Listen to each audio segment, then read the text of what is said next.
everybody, this is Gina Bear reporting to you for duty, and today I wanted to talk about the nitty-gritty of all the things that no one tells you about working in a Korean school. Take off.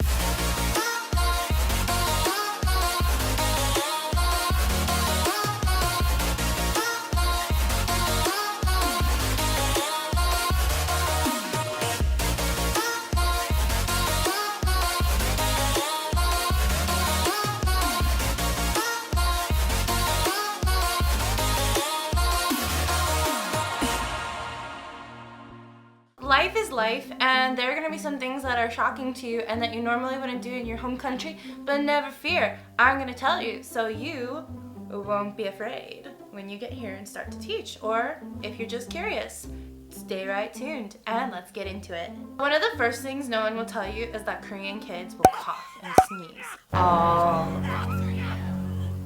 The reason for this is that they don't really put much emphasis on the education of not spreading germs. I have friends that are elementary school teachers and they don't really teach the kids to cover their mouths when they cough or sneeze. And of course, bad habits start young and get harder to break when you're older. So if you see a bunch of people coughing and sneezing all over the subway and all over public without covering their mouth, that's most likely why. Oh, and by the way, right now, it's the worst flu outbreak in Korea's history. So if you're teaching in a Korean school, you should definitely carry those surgical masks and hand sanitizer at all times. Seriously, it's a lifesaver. The next thing no one tells you about teaching in Korean schools is that you're gonna get canceled or surprise classes all the time.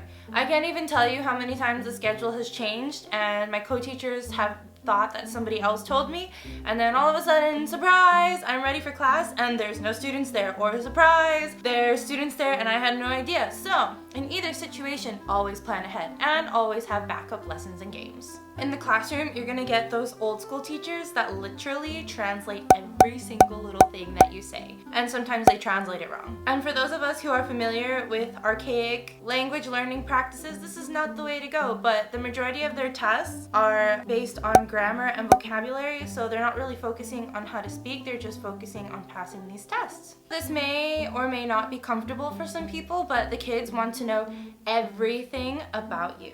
I've had students ask me if I had a boyfriend, what we do on dates. In America, there's a very clear line between teacher and student, but in Korea, it's sort of blurred. In a way, the teachers here are raising the students, so the students feel closer to the teachers, especially since, you spend the majority of your week at the institution. Another thing that no one tells you is that the school system here is not so well thought out, and let me explain why. The kids are literally in school after finals. So this means at the end of November, when they're done taking their finals, they are still required to be in school by government mandate. So this means that these poor kids have to study until school's officially out of session in December. And I feel sorry for them, and I feel sorry for me too, because they have no motivation and it's really hard to control them during that time. So what do you do during that time? You just play a bunch of games and pray they're in a good mood and go along with it. So everybody, good luck when trying to teach them after finals, because it can be a zoo. There are going to be some teachers that are older than you that have been teaching a while that will try to pass their work onto you. For example, there's a teacher who needed to make some paperwork for a special class that we had to do. They wanted it a specific way but didn't communicate that to me, so I'm pretty sure that they were passing their work off onto me. So just be aware that there are teachers who will do that to you. You are not allowed to be alone in the classroom, and you literally have no power. The native English teacher isn't allowed to speak Korean in the classroom. So that means it's up to the Korean teacher to do the discipline. Now, if the students think or know that you don't know their language, they're gonna try and take advantage of you. They're gonna pretend they don't understand, they're not gonna listen to you. So work out some sort of system with your co-teacher and make sure that you guys got this. And the last thing that no one tells you about teaching in a Korean school is that you are a slave. Now, let me explain. You are a slave to desk warming.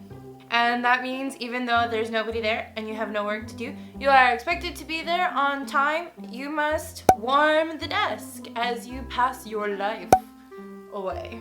I wish they didn't do that, because if you guys know me really, really well, you know that I love to travel, and I would love to use this time to go to someplace beautiful and exotic in Korea. But alas, I have a ball and chain that calls me to my desk every Monday through Friday, 8:40 to 4:40. Lucky me! Bring a lot of books, find a new drama to watch, like find something to do while you are chained to your desk. Have you guys experienced this? What do you guys think of the Korean school system, and have you experienced any of this? Would love to hear your comments in the comment box below. Gina Bear, signing out.